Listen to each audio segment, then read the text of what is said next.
بسم اللہ الرحمن الرحیم۔ معزز خاتون حضرات، السلام علیکم ورحمۃ اللہ وبرکاتہ۔ کیا ایمان والوں کو مفلسی کے ڈر سے دور رکھا جا سکتا ہے، پیچھے رکھا جا سکتا ہے؟ یہی ہمارے آج کے قرآن مجید کے سبق کا موضوع ہے۔ معمول کے مطابق سب سے پہلے آیت مبارکہ کی تلاوت کرتے ہیں۔ اعوذ باللہ السمیع العلیم من الشیطان الرجیم۔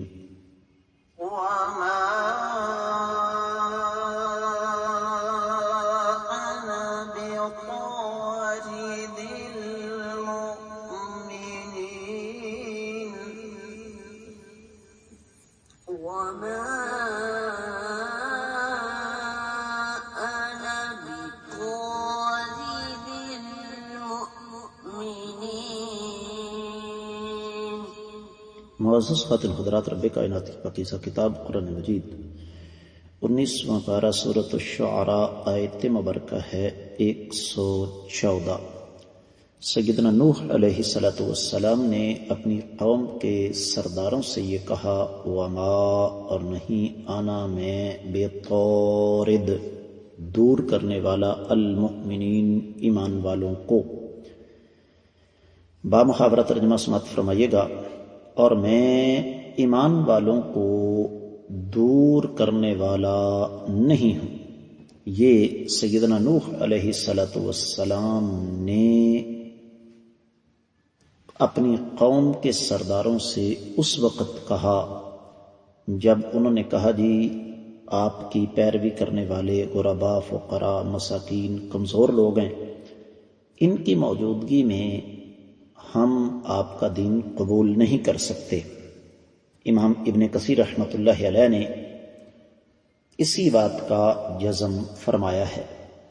دیگر کتب تفاسیر کا جائزہ لیا جائے تو اہل علم نے سب سے پہلے ایک مناسبت ذکر کی ہے۔ خاص طور پر امام بقائی نظم الدرر میں لکھتے ہیں کہ جب سیدنا نوح علیہ السلام کو اس بات کی سمجھ آ گئی کہ میری قوم کے سردار چاہتے کیا ہیں، تو انہوں نے پھر اپنی قوم کے سرداروں کو یہ جواب دیا کہ جو شخص اللہ پر ایمان لائے گا، میری اتباع اور پیروی کرے گا، میں اسے ہرگز دور نہیں کر سکتا۔ اور یہ مضمون پیچھے سورہ ہود کی 29ویں آیت مبارکہ میں گزر چکا ہے۔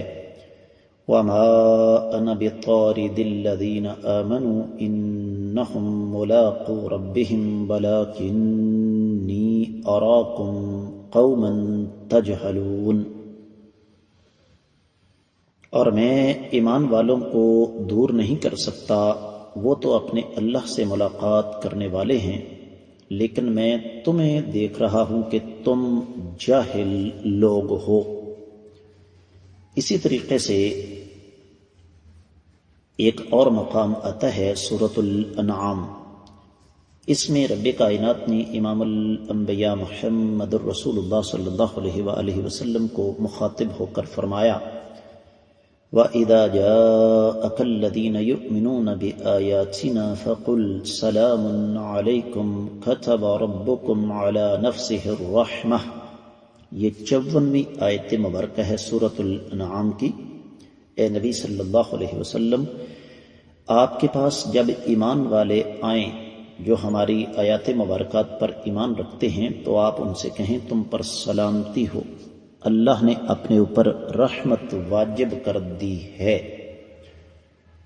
تو اصل چیز جو سمجھنے والی ہے وہ یہ ہے کہ دولت شرعی طور پر کبھی بھی عزت اور احترام کا معیار نہیں رہا، بلکہ یہ اللہ تعالیٰ کی سنت ہے، اللہ تعالیٰ کا یہ طریقہ رہا ہے کہ ہر دور میں ہمیشہ حق کی پیروی کرنے والے کمزور لوگ رہے ہیں، زیادہ تر ان میں مفلس لوگ ہوتے تھے، اور آج بھی یہی سلسلہ چلتا ہے۔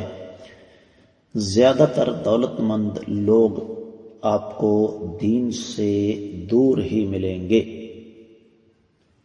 تو اس وجہ سے سیدنا نوح علیہ السلام نے فرمایا کہ میں ان کو دور نہیں کر سکتا، ان کا حساب و کتاب تو اللہ تعالیٰ کے ہاں ہے، میں تو ساری کی ساری قوم کی طرف رسول بنا کر بھیجا گیا ہوں، اور میرا کام ہے کہ میں تمہیں اللہ تعالیٰ کے عذاب سے ڈراؤں۔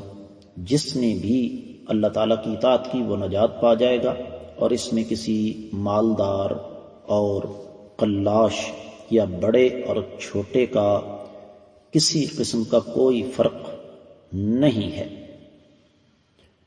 اور نبی کریم صلی اللہ علیہ وسلم کے پاس بھی سیدنا صہیب، سیدنا بلال، سیدنا عمار، سیدنا خباب رضی اللہ تعالی عنہم وہ ہستیاں تھیں جو کہ بظاہر معاشرتی طور پر کمزور لوگ تھے، لیکن کائنات کے امام صلی اللہ علیہ وآلہ وسلم نے انہیں سینے کے ساتھ لگایا، ان کو احترام دیا، اور اس وجہ سے احترام دیا کہ ان کو رب کائنات نے عزت اور احترام دیا تھا۔